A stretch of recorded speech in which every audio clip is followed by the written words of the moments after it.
Hi everybody, it's Josie from Cedar Creek Homestead, and I thought I'd come.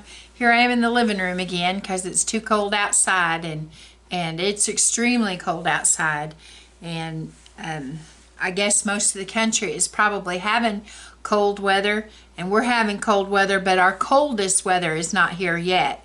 It's supposed to be coming in sometime this weekend, and then really cold and wind chills as well. And so we're trying to get everything set with our chickens and our turkeys and all of the birds, the dogs and the cows, trying to make it where everybody's got plenty of food and plenty of warm places to get, and also keeping ourselves warm. I haven't Grandpa Tex and Terry, they haven't seen them stick their little heads outside today. They're staying in where it's warm, and I have a feeling that they'll be doing a whole lot of that this week, trying to stay out of the weather and trying to keep from getting sick and all that stuff. But anyway, I was thinking about last night with the Super Bowl. I did not watch any of the Super Bowl. I didn't watch commercials. I didn't watch any of the halftime show. I was at church for most of it, and I came home.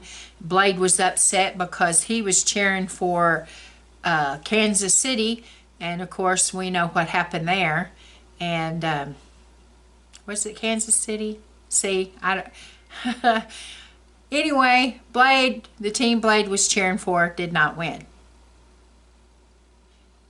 Now it's got me thinking that I might have told you the wrong thing. Anyway, I did not watch the Super Bowl, but I got to thinking about the Super Bowl and the things that it entails, and I was thinking about speaking about moving the goalpost. And when we were kids, there was 7 of us in the family that grew up together, and there was always neighborhood kids that were there playing, and we were always had a ball game going, or if we didn't have a ball game going, like it was this time of year when it was too nasty, we always had something going, checkers or Monopoly or whatever kind of game that we could find to play. And it usually ended up with the rules getting changed halfway through. If your team was doing good, you liked everything the way it was going. If your team wasn't winning, then you try to find a way that you can make it around the rules. And we would play flag football. We didn't really play tackle all that much because my brother Scott, one time the boys were playing football at my granny's house, and he ended up getting his collarbone broken. So we didn't play touch football. We played flag football, and probably rough flag football.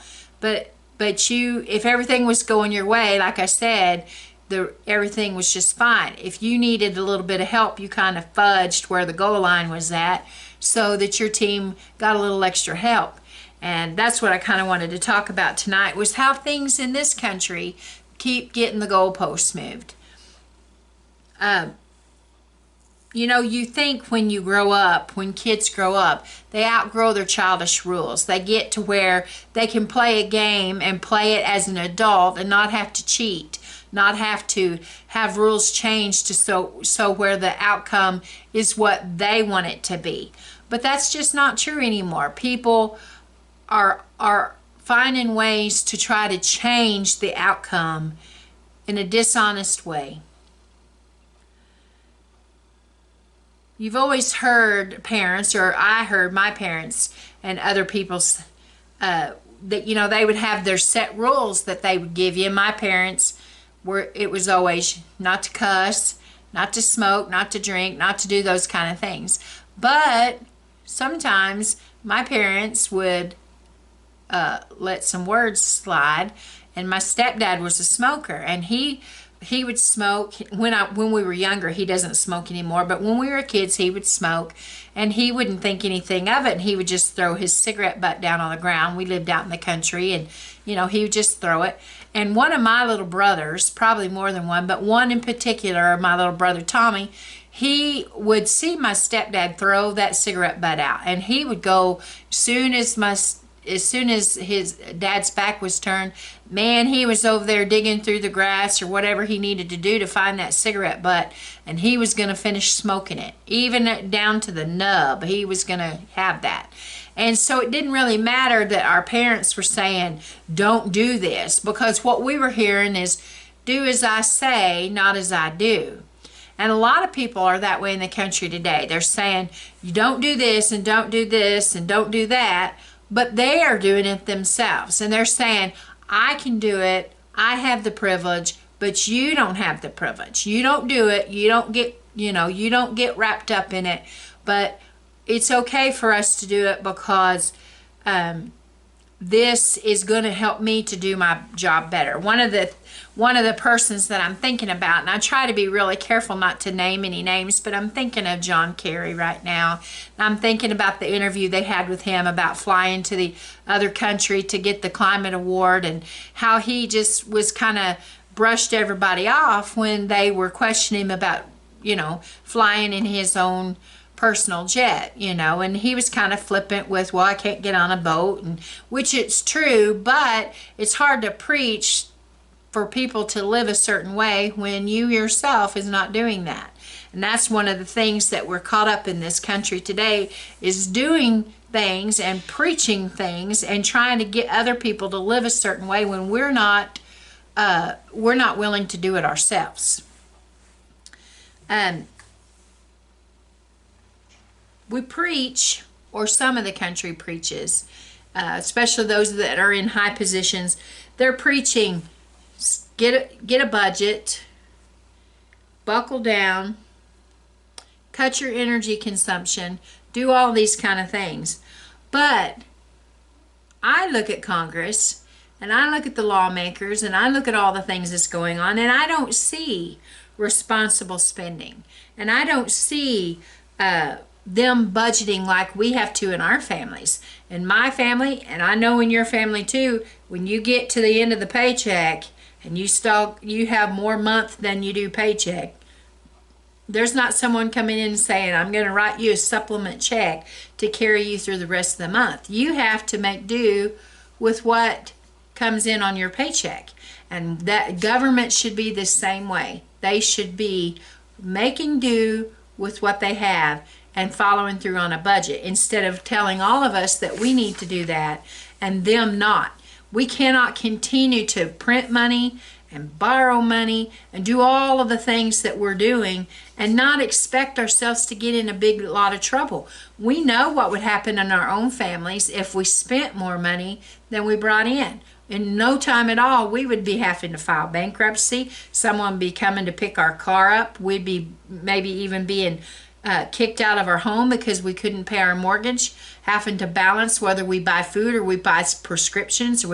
Are we able to send our kids to one school versus another because of the money? We have to budget, and the Congress should have to budget too. Responsibly budget, not just print money to give themselves more to work with. They need to work with what is actually there.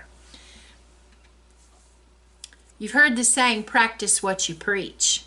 And, a lot of times people, they'll throw that up to you. When I've heard it before, I've probably said it before, practice what you preach. When someone is telling you something and you're aggravated at them and they're saying, well, you need to do this, this, and this, and you're frustrated because that's not what they're doing, and so you pop off, practice what you preach.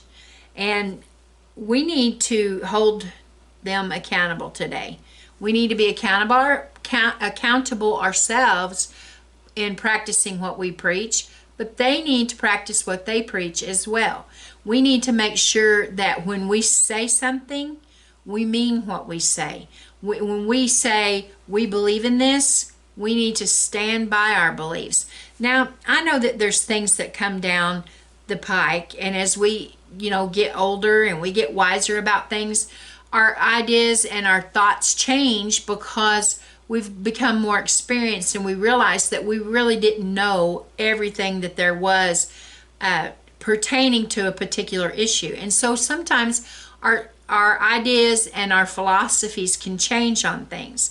But on our most basic principles of life, we should know exactly what we believe in. We should live with integrity, have high morals, and and live our lives with integrity reigning.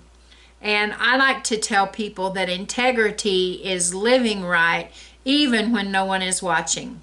It's easy to live right when you have a crowd of people watching you. But when you're away from the whole crowd, then is the time for you to practice your integrity.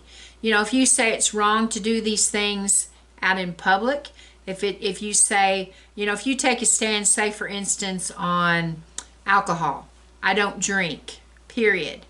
Then when you're in private, if you have a fully stocked bar and you have all of these drinks and all of these things. Now, I'm not a drinker. I never have been. So what I'm telling you now, I'm just telling you on what I've seen on television shows. You know, all these bottles of all these different colored alcohols that you can make and mix all these drinks. And, you know, that you don't have integrity because you're saying one thing, you're living something else. Not only do you not have integrity, you're a hypocrite. And, you know, people that go to church don't like to be called hypocrites. There are hypocrites in the church, I guarantee you. There's people that practice one thing or they say one thing and they're those ones. They don't practice what they preach. And Howie always said in his sermons sometimes that he had invited people to come to church and they would say, well, I don't want to go down there to church because there's a whole bunch of hypocrites down there. A lot of people will make the excuse with church attendance that just hypocrites go to church. And so Howie always said, well, come on, don't let that stop you. We've always got room for one more. And so that's just a funny little thing that he always said. But, you know, we need to make sure that we mean what we say and say what we mean. And that's not hard to do. If we have integrity, if we practice what we preach, then what we say is going to be what we mean. We won't be wishy-washy. Nobody likes a wishy-washy person. Okay? Two wrongs never make a right. Ever do they make a right. When we were kids, we would duke it out outside. Boy, we would just be mad as all get out at each other and just, you know, hit and of course I had brothers, so I had to fight like a boy, and we would just go at it. And then when it was all over with, both of us would get in trouble. It didn't matter to our parents, and that was one of the things they said. Two wrongs don't make a right. Just because that they might have started it, you know, you didn't have to let it escalate as far as it did. And so we see in this country today that that's definitely something that we need to pick back up about two wrongs don't make a right. We can't justify acting a certain way just because another group acted that way. And I know we get tired of being treated bad. Nobody likes to be treated bad. Nobody likes to think that their liberties are getting tromped on and stomped on and all of the things that we've seen in this country in the last year. Nobody likes that. We all want to feel like that our voice has been heard and that we have a right to live, and we do have a right to live free in this country, and our freedoms are quickly disappearing, and we need to do all that we can to try to keep those freedoms, but also try to do that in such a way that we're not doing something wrong. I'm sorry, y'all. There's a fly of all things in the middle of winter. A fly is bugging me here, but we need to make sure that that what we're trying to accomplish isn't accomplished by hurting other people. Our capital was attacked back in January, and you know the mess that's going on now. They're trying to impeach President Trump, former president, I guess I should say, Trump, saying that he incited the riots. And the Democratic Party, they are crying for heads to be on platters over the whole thing. And my idea of that is, where were they during the whole summer where cities were burning and buildings were being torched, and windows were being busted out, and graffiti was written over there everywhere, and cars were set on fire. People's livelihoods were destroyed. People that lived in the cities and in the blocks around the riots, they couldn't even carry on with their businesses because of all that. And I say, where were those people that are crying out now? Where were they when that stuff was going on? Where were they? Because that, there should have been voices raised over that too, on both sides, not just one side. And so now, it's hard to imagine. I understand that the Capitol was breached and all of that, but those people aren't any higher or any better than the people whose livelihoods were destroyed by the rioters all summer long. And we need to make sure that we aren't saying we're better than they are, we have more rights than they are, because you don't. Just because you're in a high paying position does not mean that you're any greater than anyone else. We have people that are preaching peace and tolerance, but yet they're rioting and they're screaming and they're shouting, and they're upset because they can't make half of the country agree with them on the things that they're shouting about. Our country is in a scary place now, because even if it's not exactly down the middle, the country is split. There's people on both sides that feel very strongly about what they believe in, and very strongly about what they feel like the other side is doing wrong. And it's causing chaos, and it's causing division, and we're in trouble. We really are in trouble. We have endured a year of adapting rules on the virus that we've had. What have we heard? We started out with masks aren't necessary. Then we heard you need to wear a mask only on the inside, when you're inside a building, inside somewhere. Then we heard you need to wear a mask everywhere. And now just the other day I heard that they want us to wear double and triple layers of mask. And so it's always evolving. They're always moving the goalpost down just a little bit further. You get people accustomed to something and you move it a little bit more. And then you'll get them accustomed to that and you move it a little bit more. And sometimes I feel like it's a trick of the enemy to get us so used to just that little bit of change. Howie tells a story about a preacher that went to this church, and he wasn't there very long, and he moved the piano from its position that had always been on the stage to another position. And it made the church people so angry that after just a little while they voted him out of the church. Well, a new pastor came along, and after about a year, the one that had been voted out, he came and visited. And he noticed that the piano was moved exactly to the same spot that he had moved the piano, and that the people had voted him out. And he wondered how in the world this new pastor had got the piano moved.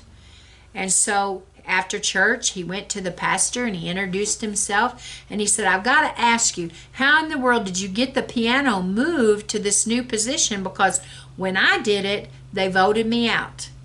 And the new pastor, he told him, he said, I moved it a little bit at a time. And you know, when he moved it a little bit at a time, those people, they didn't even notice what was happening until all of a sudden, or to them, it was all of a sudden. It had been a little bit at a time and a little bit at a time until it was over there. And then they didn't react the way that they had to the first guy, the first pastor that had moved it, just all of a sudden moving it just a little bit and a little bit and a little bit, kept them from noticing the change until it was already done.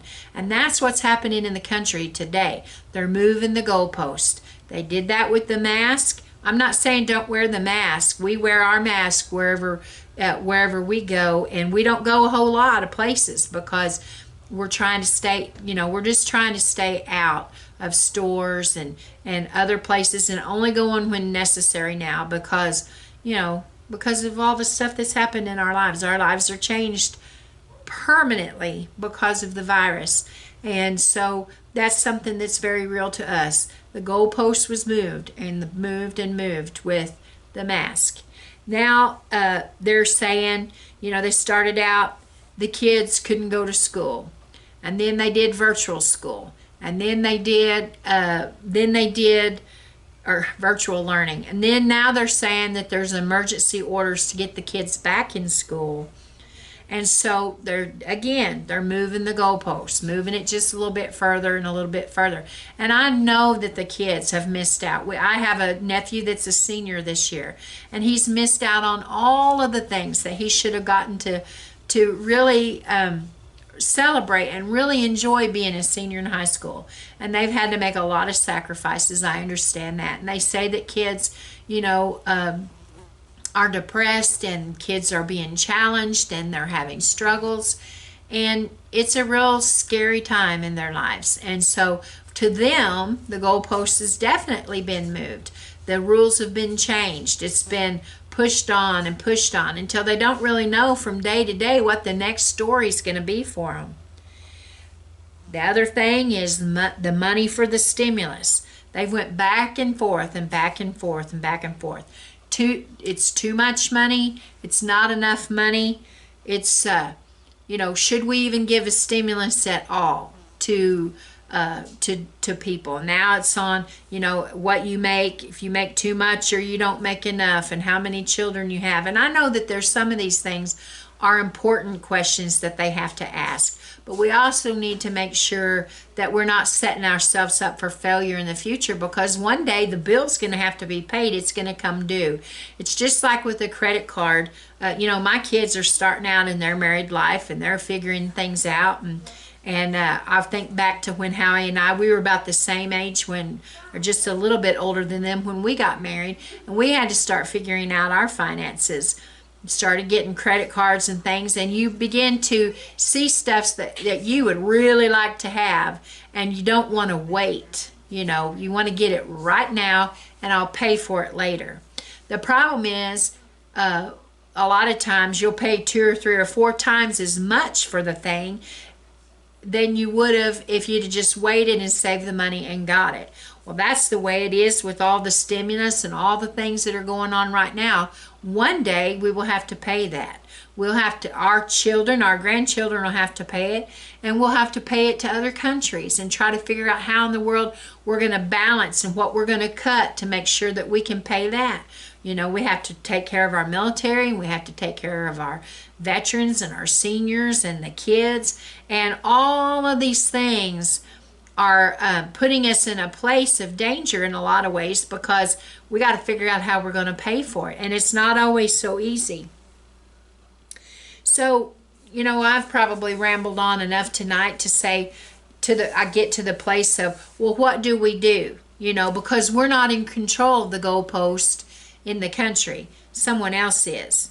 Washington's in control of it, or your state's in control of it, or your school system, or whoever. They're in control of the goalposts. So what do we do?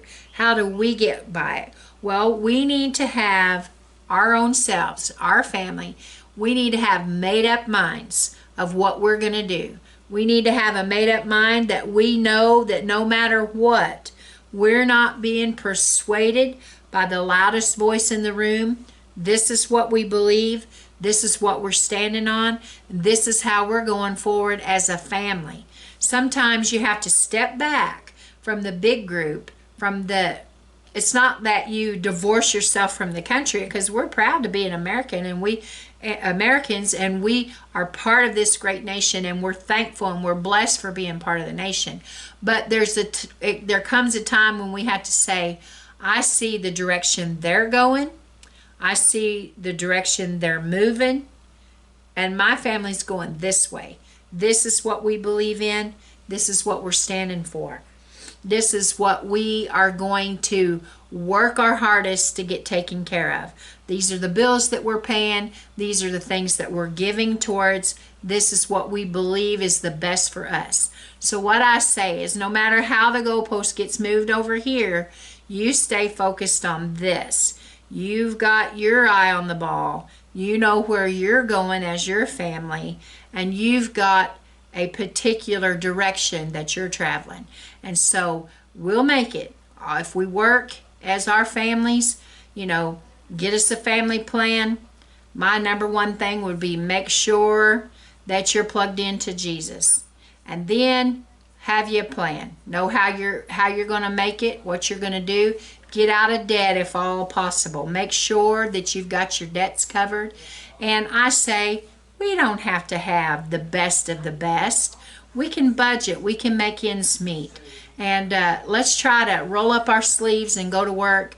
And I promise it'll all work out in the end. If we're plugged into the Lord and we love our family and we work together, we're on the winning side and we're not going to lose. As usual, this is Josie with Cedar Creek Homestead, and I say good night to you. And if Howie was here, he'd say, we're gone.